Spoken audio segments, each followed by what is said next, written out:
Сәлем достар, сіздермен бірге мен Жібек Дайрабекқызы. Бүгін Pinduoduo'дан бренд аяқ киімдерді қалай таңдауға болатынын көрсетемін. Ол үшін мына переводчикке біз алдын ала дайындап қойдым. Мен женская обувь деп, сіздер ер адамдарға арналған десеңіздер, мужская обувь деп жазасыздар.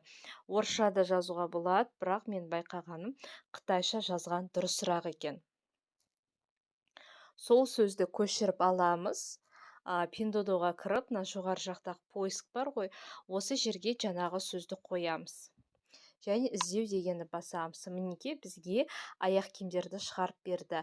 Енді мына жоғары жақтағы жазуларды көріп тұрсыздар ғой, иә? Осы жазулар.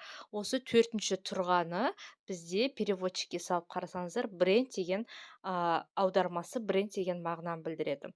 Соған басамыз. Мінекей бізге бренд аяқ киімдерді осылай шығарып берді. Осы жерден өздеріңізге ұнаған аяқ киімдерді қарай аласыздар.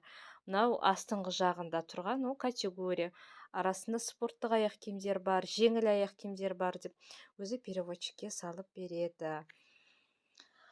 Ақпарат пайдалы болса, ұнаған болса, каналыма тіркеліңіздер.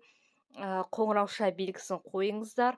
Алдағы уақытта сіздерге Poizon 1688, Taobao сайттарын Құдай қаласа үйретемін.